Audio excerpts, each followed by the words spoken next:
Zootopia? No, it's Funtopia! 안녕하세요. 펀한 나라 제니퍼의 펀토피아에 오신 여러분을 열렬히 환영합니다. 일상이 지친 여러분, 펀토피아에 오셔서 제니퍼와 즐거운 이야기로 재충전하시기를 바랄게요. 세상에 많은 아이러니한 일들이 있습니다. 이 많은 아이러니한 일들 중에서도 제가 지금부터 말씀드리는 이 책 한 권이 주는 아이러니는 놀라울 정도입니다. 인간은 아마 가장 성공한 족속이 아닐까요? 지구의 지배자일 뿐 아니라 문명을 꾸준히 발전시켜서 지금은 어떤가요? 4차 산업혁명을 꾸준히 추진하고 있죠. 인류를 화성에 보내는 것도 이제 꿈이 아닐 수도 있겠다라는 생각이 듭니다. 과연 인간의 잠재력의 끝은 어디일까요?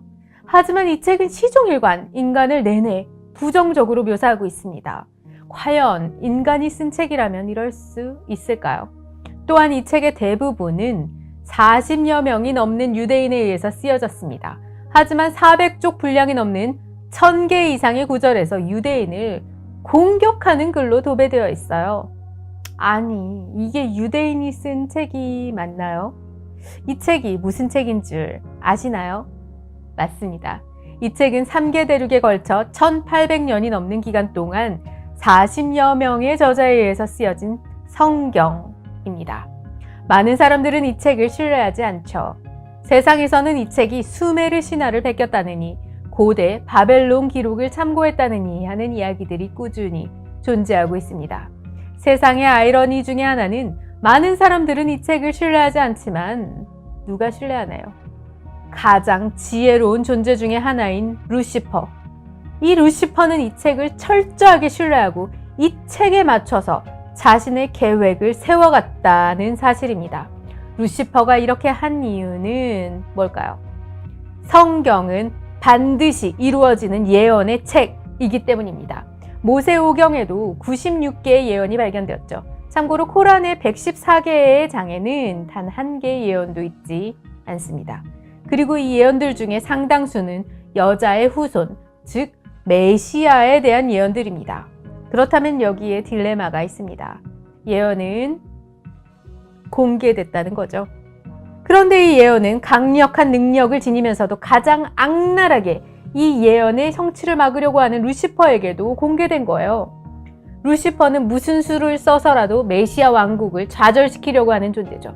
자신의 왕국과 메시아 왕국은 양립할 수가 없기 때문입니다. 그렇다면 하나님께서는 이 악조건 가운데 예언들을 어떻게 성취하셨을까요? 오늘은 이 놀라운 비밀을 제니퍼와 함께 알아보도록 하겠습니다. 시작에 앞서서 아직까지 펀토피아 구독자가 아닌 분께서는 구독 버튼 꾹 누르셔서 영상을 제작하는 저에게 큰 힘이 되어주시기를 부탁드리겠습니다. 좋아요와 알림 역시 제 에너지입니다. 또한 익명성에 의존한 부적절한 댓글은 저와 저의 구독자님들께 큰 상처가 될 수 있으니 예의 있는 댓글도 꼭 부탁드리겠습니다. 바로 시작할게요. 성경은 예언의 책인데 이 책의 열혈 구독자가 이 예언의 성취를 무슨 수를 써서라도 막으려고 하는 루시퍼라는 사실. 그리고 그럼에도 불구하고 이 예언들이 순차적으로 성취되었다는 것은 생각할수록 놀라운 일입니다. 성경 예언의 꽃은 메시아 예언이라고 할 수 있죠. 여자의 후손인 메시아가 이 땅에 나타날 것이다 라는 예언입니다. 메시아 왕국의 도래는 다른 한편으로는 사탄의 왕국의 멸망을 의미하죠. 따라서 사탄은 무슨 일이 있더라도 이 메시아의 탄생을 막으려고 했습니다. 하지만 사탄은 이에 실패하고 루시퍼는 메시아 왕국을 좌절시키고자 했습니다. 하지만 이것 역시 실패하죠. 왜 모든 구약 성경의 예언을 숙지한 사탄이 이것을 막지 못했을까요? 결론부터 말씀드리면 그 이유는 이러한 루시퍼의 간계를 아시는 하나님께서 예수님의 초림과 재림 예언을 뒤범벅으로 구약 성경에 배치해 놓았기 때문이었습니다. 메시아는 초림하셨고 나중에 재림하실 것입니다. 이러한 사실은 신약 성경의 등장으로 상식이 되었죠. 하지만 예수님 초림 당시에는 이 지식이 없었던 거예요. 당시의 메시아에 대해서 파악하기 위해서는 구약 성경만을 봐야 됐잖아요. 근데 구약 성경 그 어디에도 예수님이 초림 그리고 재림하실 것이다 라는 기록은 없습니다. 실상인즉 예수님의 재림시에 이룩될 메시아 왕국의 건설에 대한 예언들은 구약 성경의 주류를 이루죠. 이러한 예언들은 시편, 이사야, 다니엘, 스가랴, 에스겔 등에 집중적으로 배치되어 있습니다. 예수님 재림시에 이룩될 메시아 왕국이라고요? 네, 이스라엘을 압제해서 구원할 정치적인 왕국입니다. 그래서 이스라엘 사람들은 예수님이 와서 이스라엘 로마의 압제 가운데서 구원할 거라고 기대했었어요. 이스라엘 사람들이 메시아를 오해했었냐고요? 엄밀히 말하면 그래요. 그렇지만 루시퍼마저도 눈치채지 못할 일들을 사람들이 초림과 재림을 구분해서 파악할 수 있는 길은 없었던 것입니다. 그리고 하나님께서도 이렇게 하실 수밖에 없는 사정이 있으셨던 거죠. 그것이 바로 세상에서 가장 지혜로운 피조물 중에 하나였던 루시퍼로부터 메시아를 보호하면서 예언이 성취되어야 하는 일이었던 것입니다.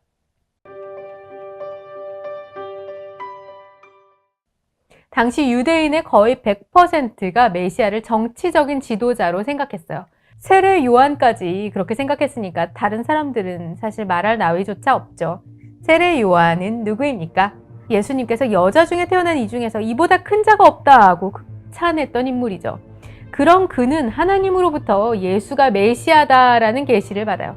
나를 보내어 물로 세례를 주라 하신 그 이가 나에게 말씀하시되 성령이 내려서 누구 위에든지 머무는 것을 보거든 그가 곧 성령으로 세례를 주는 이인 줄 알라 하셨기에 내가 보고 그가 하나님의 아들이심을 증거하였노라.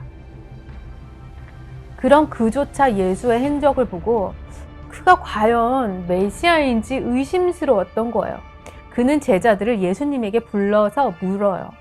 오실 그이가 당신이 오니까 우리가 다른 일을 기다리오리까. 예수님이 로마에 반해서 정치적으로 메시아 왕국을 성취하려고 하는 움직임을 보이지 않았기 때문에 이 예수님이 과연 메시아가 맞는지 덜컥 의심이 생겼던 거예요.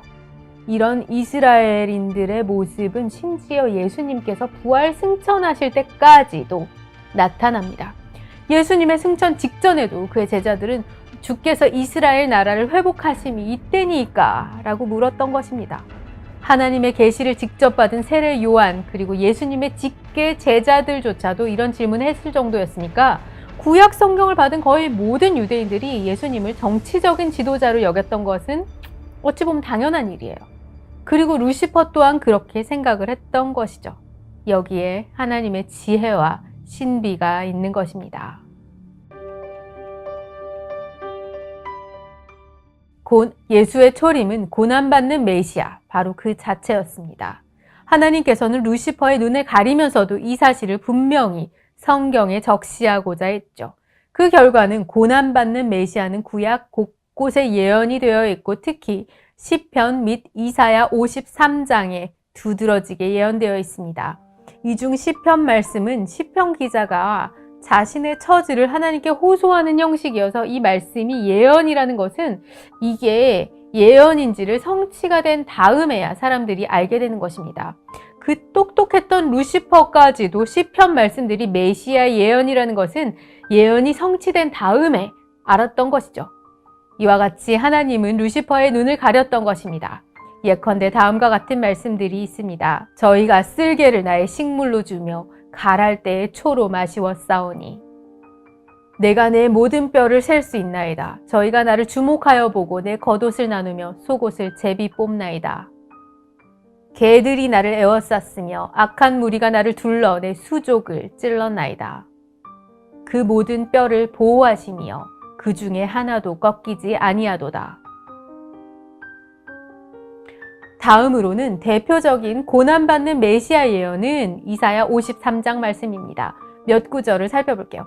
그가 찔림은 우리의 허물 때문이요 그가 상함은 우리의 죄악 때문이라. 그가 징계를 받음으로 우리는 평화를 누리고 그가 채찍에 맞음으로 우리는 나음을 받았도다. 우리는 다 양 같아서 그릇 행하여 각기 제 길로 갔거늘 여호와께서는 우리 모두의 죄악을 그에게 담당시키셨도다. 너무나 분명한 고난받는 예수 그리스도에 대한 예언이죠. 하나님께서는 당신의 말씀에 고난받는 메시아에 대해서도 당당히 기록해 놓았던 것입니다. 여기에 대해선 저도 무엇라 말해야 될지 모르겠어요. 유대인들도 이 말씀을 보았지만 고난받는 메시아라 알아보지 못했던 거예요. 그리고 루시퍼도 이 말씀을 보았겠지만 간과했던 거죠. 왜 그랬을까요? 하나님께서 그들의 눈을 가리웠을까요? 그들이 메시아 왕국 성취에 대해서 확신해서 이 구절을 지나쳤을까요? 지금도 알 길은 없습니다. 다만 지혜로운 자들의 지혜를 어리석게 하신다는 하나님의 지혜와 섭리라고 밖에 설명할 수 없습니다. 루시퍼가 이 말씀의 본의를 알았더라면 가룟 유다를 독촉해서 예수를 팔게 하지 않았을 것입니다. 하지만 루시퍼는 예수님을 죽임으로써 메시아 왕국의 건설을 좌절시키고자 했고 하나님께서는 이 모든 환경을 통해서 예언을 성취하셨던 것입니다. 우리가 예언을 접할 때 주의할 점은 그 예언을 운명론적으로 보아서는 안 된다는 것입니다. 예언은 예언자가 미래의 관점에서 과거를 기술하듯 기록한 것입니다. 예언으로 인해 과거의 행위가 있었던 당시의 의지까지 왜곡해서는 안 된다는 말씀입니다. 말이 좀 어려운데 제가 드리고 싶은 말씀은 마태복음을 보면 예수님께서 초림하셨을 때는 예수님께서 이 땅에 메시아 왕국을 이룩하고자 하시는 의지가 있어 보였다는 거예요. 이 말씀을 보실게요. 이때부터 예수께서 비로소 전파하여 이르시되 회개하라 천국이 가까워 왔느니라 하시더라. 이 말씀에서 천국은 우리가 죽어서 가는 그 천국을 가리키는 것이 아닙니다. KJV에서는 이 천국을 The Kingdom of Heaven으로 번역했고 킹제임스 흠정역 성경에서는 하늘의 왕국이라고 번역했습니다. 이 하늘의 왕국은 말 그대로 하늘에서 땅에 임하는 왕국을 가리킵니다. 영적인 것이 아니라 실제적인 왕국을 가리키는 것입니다. 유대인들은 메시아 왕국이 로마같이 세상 왕국과 비슷할 것이라고 생각했죠. 하지만 예수님께서는 메시아 왕국 그 차원을 훨씬 뛰어넘는 하늘에서 땅으로 임하는 왕국이라고 말씀하신 것입니다. 하지만 이 또한 죽어서 가는 영계 같은 곳이 아니라 실질적인 왕국인 것입니다. 메시아 왕국이 지상의 왕권을 뛰어넘어 하늘의 권위로 세워지는 왕국이라는 거예요. 이 왕국은 향후 예수님께서 재림하실 때 천년 왕국으로 이루어질 것입니다. 그리고 그 후에는 새 하늘과 새 땅, 즉 완전한 하늘의 왕국이 이루어지는 것이죠. 그런데 예수님께서 초림 때 하늘의 왕국이 가까이 왔다고 선포하시는 것입니다. 이를 통해서 예수님은 초림 때 이 왕국을 이룩하려는 그 의지가 있었던 것으로 추측할 수 있습니다. 그리고 이 하늘의 왕국은 1차적으로 유대인들에게 약속된 거예요. 그래서 예수님께서는 유대인들의 사역에 집중하십니다. 다음의 말씀을 살펴보겠습니다. 예수께서 이 12를 내어 보내시며 명하여 가라사대 이방인의 길로도 가지 말고 사마리아인의 고을에도 들어가지 말고 차라리 이스라엘 집에 잃어버린 양에게로 가라. 나는 이스라엘의 집에 잃어버린 양들 외에는 다른 데로 보내어지지 아니하였노라. 하지만 유대인들은 예수님을 왕으로 받아들이기를 끝내 거부하죠. 이에 예수님은 마태복음 29장에서 다음과 같이 선언하십니다. 내가 너희에게 이르노니 너희가 말하기를 찬송하리로다 주의 이름으로 오시는 이여 할 때까지 이제부터 너희가 나를 보지 못하리라 하시니라. 즉 유대인들의 불신으로 인해 메시아 왕국은 예수님의 재림으로 늦춰지고 예수님은 이때부터 고난받는 메시아로서 사명을 감당하면서 이방인들까지 끌어안게 되는 것입니다. 이 변화를 성경은 너무 담담하게 기술하기 때문에 우리는 결과론적으로 초림 예수님께 처음부터 십자가를 염두에 두시고 오셨다고 생각하게 되는 거죠. 그리고 이 모든 과정을 하나님께서는 미리 아시고 또한 계획하신 것입니다. 구약 성경에는 메시아가 이 땅에 태어나서 메시아 왕국을 이룩할 것이라고 예언되어 있습니다. 메시아 왕국의 건설은 사탄의 왕국의 멸망을 의미하죠. 그러니까 루시퍼는 이것을 막으려고 했던 거예요. 신명기 21장 23절에 나무에 달린 자는 하나님께 저주를 받았다고 기술하고 있습니다. 따라서 루시퍼는 예수님을 십자가에 달려 죽게 해서 메시아 왕국을 좌절시킬 뿐만 아니라 하나님께도 버림을 받게 해야겠다고 했죠. 그렇게 돼서 예수님의 제자인 가룟 유다를 꼬드겨서 결국 예수님을 십자가에 못 박아 죽게 했습니다. 루시퍼는 드디어 이제 메시아 왕국 망했구나. 이제 내 왕국은 영원할 것이라 그러면서 쾌재를 불렀죠. 하지만 하나님은 당신의 지혜 속에 이 모든 것을 다 꿰뚫고 계셨던 것입니다. 하나님은 먼저 구약 성경의 메시아에 대한 예언들 중에 초림과 재림에 관련된 예언들이 구분이 가지 않게 하셨던 거예요. 그래서 사람들은, 심지어 루시퍼도 예수님이 이 땅에 2번, 즉 초림과 재림으로 오실 것을 알지 못하게 하셨습니다. 그렇지만 하나님은 이사야 53장에 분명히 고난받고 대속하는 메시아를 예언하심으로써 예수님의 속죄 사역을 아무도 의심치 못하게 하셨습니다. 하지만 그 똑똑했던 루시퍼도 이사야 53장에 고난받는 메시아의 말씀을 간과했던 것입니다. 예수님이 초림으로 이 땅에 왔을 때 유대인들은 예수를 거부하죠. 그래서 메시아 왕국의 성취는 예수님의 재림 후로 연기됩니다. 하지만 하나님은 이를 또한 선으로 바꾸셔서 이를 통해서 예수님의 십자가 구속 사역을 이룩하시고 유대인들에게 뿐만 아니라 이방인들까지도 당신의 왕국 백성이 될 수 있는 길을 열어놓으셨던 것입니다. 이렇게 생각하시면 바울의 감탄이 실감이 나지 않으시나요? 깊도다 하나님의 지혜와 지식의 풍성함이요 그의 판단은 헤아리지 못할 것이며 그의 길은 찾지 못할 것이로다. 여러분 재밌으셨나요? 지금까지 펀토피아의 제니퍼였습니다. 여러분 영상이 재미있거나 유익했다면 아래쪽에 있는 좋아요 그리고 구독 꼭 부탁드릴게요. 알림까지 해주시면 완벽합니다. 제니퍼의 펀토피아는 여러분의 의견으로 컨텐츠를 제작하고 있습니다. 펀토피아에서 다뤘으면 하는 이야기를 댓글로 남겨주시면 여러분의 의견을 반영하고자 노력하겠습니다. 다음에는 더 재미있고 유익한 영상으로 찾아뵙겠습니다. 감사합니다. 여러분 안녕.